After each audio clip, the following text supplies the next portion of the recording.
नमस्कार, बहुत स्वागत है आप सभी का। आप देख रहे हैं मेरा देश मेरा प्रदेश। मैं हूं आपके साथ मनीष शर्मा। बुलेटिन की शुरुआत करेंगे इस वक्त की बड़ी खबर के साथ। सांसद किरोड़ीलाल मीणा से पुलिस के दुर्व्यवहार का मामला और अपडेट आपको बता दें। इस मामले को लेकर बीजेपी की ओर से आज किया जाएगा आक्रोश प्रदर्शन। बीजेपी प्रदेश कार्यालय पर इकट्ठा होने लगे हैं नेता और कार्यकर्ता। बीजेपी सांसद, पूर्व सांसद, विधायक, पूर्व विधायक, सभी मंडल स्तर तक के पदाधिकारी और कार्यकर्ता इकट्ठा होने लगे हैं। सांसद किरोड़ीलाल मीणा के साथ पुलिस के दुर्व्यवहार पर यह प्रदर्शन बीजेपी की ओर से आज किया जाएगा।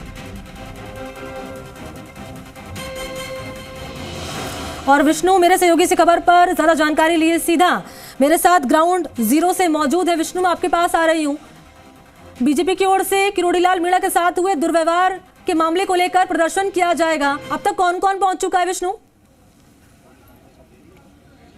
बिल्कुल, आपको बता दें कि उपनेता प्रतिपक्ष राजेंद्र राठौड़, पूर्व मंत्री अरुण चतुर्वेदी के साथ विधायक संजय शर्मा सहित तमाम जो कार्यकर्ता और नेता है वो पहुंचना शुरू हो गए हैं। आप देख सकते हैं यहाँ पर सीधी तस्वीरों के जरिए लगातार यहाँ पहुंच रहे हैं और उसको लेकर लगातार अब ये आक्रोश प्रदर्शन है अब धीरे धीरे बढ़ता जा रहा है, क्योंकि यहाँ बड़ी संख्या में पहुँचे हैं। मेरे साथ अरुण चतुर्वेदी हैं, उनसे बात करते हैं। क्योंकि सांसद किरोड़ीलाल मीणा के साथ कल दुर्व्यवहार हुआ, इसके अलावा वो अभी अस्पताल में भर्ती हैं। सांसद रंजीता कोहली के साथ भी हुआ, क्या कहना है? देखिए, सरकार पूरी तरह से अपने संविधान की धज्जी उतार रही है, पूरी तरह से अलोकतांत्रिक हो चुकी है।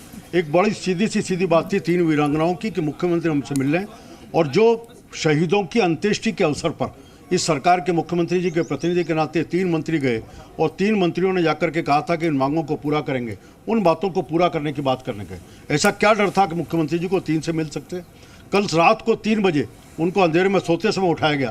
किरोड़ीलाल मीणा उनसे अस्पताल में मिलने जा रहे थे। ये मौलिक अधिकार है किसी व्यक्ति का कि कहीं भी जा सकता है, एक मरीज से मिल सकता है।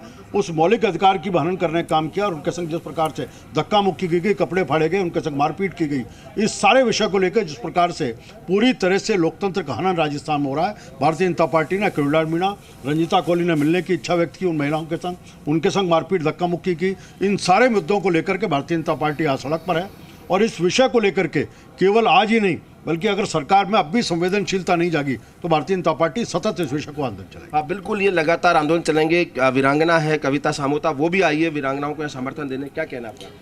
ये राजस्थान का एक दुर्भाग्य है कि वीरांगनाएं अपने हक के लिए सड़कों के ऊपर आई हैं, जबकि जब एक सैनिक देश के ऊपर शहीद होने के लिए जाता है तो वो पीछे ये नहीं देखता कि उसके पीछे उसका परिवार, उसके माँ बाप, उसके बीवी बच्चे हैं। वो देश के लिए अपने आप को बलिदान कर देता है। लेकिन जब सरकार शहीद के टाइम पे घर जाके जो घोषणा करती है और वो घोषणाएं पूरी नहीं होती हैं और उनको हक मांगने के लिए जब वीरांगनाएं रोड के ऊपर आती हैं तो इससे बड़ा दुर्भाग्य क्या होगा।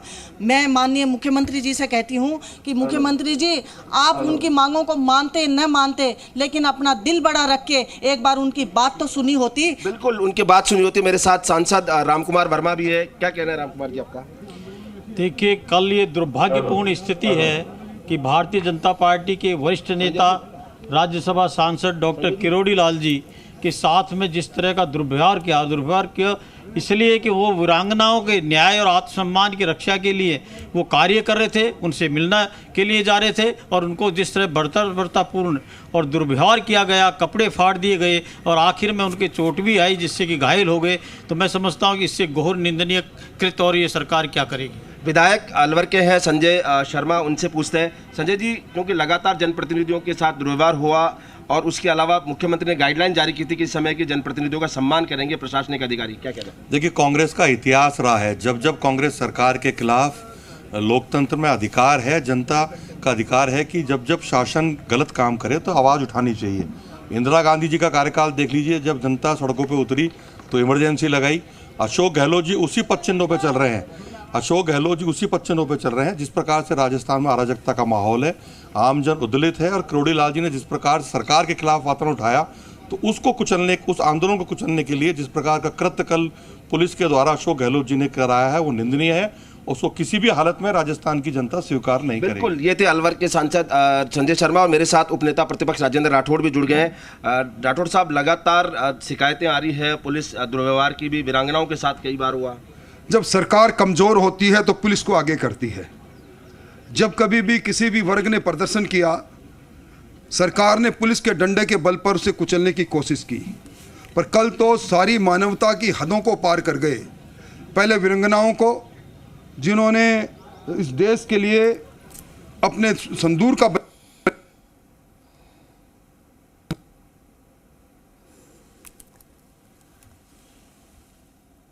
विष्णु का फ्रेम यहाँ फ्रीज हो गया। राजस्थान के संघर्ष के पर्याव रहे डॉक्टर किरोड़ीलाल जी के साथ, अकेले जा रहे थे, कोई जुलूस साथ में नहीं। उनके साथ जो दुर्व्यवहार किया गया, उनको उठाया गया, पटका गया, कपड़े फाड़े गए, आज वो आईसीयू में भर्ती है एसएमएस में। ये राजतंत्र की भाषा है। इस भाषा में सरकार ने अब बोलना प्रारंभ किया और हम भी सड़क पर सरकार से निपटेंगे। सरकार के इस रवैये से कोई समझौता नहीं होगा।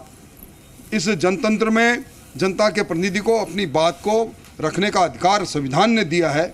हमारे संवैधानिक अधिकारों को अगर सरकार कुचलना चाहे तो सरकार को भी तैयार रहना चाहिए। हमारे धैर्य की ज़्यादा परीक्षा नहीं ले, इसके परिणाम बड़े घातक होंगे। एक सवाल और है कि 3 वीरांगनाएं थी धरने पर, सांसद किरोड़ीलाल मीणा थे और गिने चुने कार्यकर्ता। ऐसा क्या खौफ था कि सरकार को ये कार्रवाई करनी पड़ी? देखिए, सरकार खुद अंतर्द्वंद में फंसी हुई है। सचिन पायलट जी ने कहा कि वो प्रियंका जी से, सोनिया जी से वीरांगनाओं को मिलाएंगे। बस यही बात कहते ही सरकार के मुखिया सक्रिय हो गए और सरकार के मुखिया ने पुलिस को निर्देश दे दिए कि डंडा उठाओ और वीरांगनाओं को पीटो और इस धरने को समाप्त करो। अच्छा विष्णु, मेरे 2 सवाल लीजिएगा राजेंद्र राठौड़ जी से। पहला सवाल तो ये, क्योंकि आज ही मैंने खबर पढ़ी है, नागौर से खबर है, शहीद की बेटी का दर्द छलका है और शहीद की बेटी की ओर से ये कहा गया है कि जो शहीद की वीरांगना थी उनको तमाम सुविधाएं दी गई, लेकिन उसने किसी और से शादी कर ली। ऐसे में ये कहा गया है कि किसी तीसरे व्यक्ति को नौकरी नहीं मिलनी चाहिए, जो इसके हकदार हैं उसी को नौकरी मिलनी चाहिए, और यही तो बात कांग्रेस पार्टी कह रही है। और दूसरी बात ये कि आज बीजेपी की ओर से प्रदर्शन किया जाएगा, रणनीति क्या रहने वाली है? अब बिल्कुल राठौड़ साहब, सवाल ये उठाया जा रहा है कि शहीद है, उनकी बेटी पत्नी, उनको नौकरी मिलनी चाहिए, लेकिन दूसरे लोगों की नौकरी मांग की जा रही है, देवर और इनकी, क्या कहना है?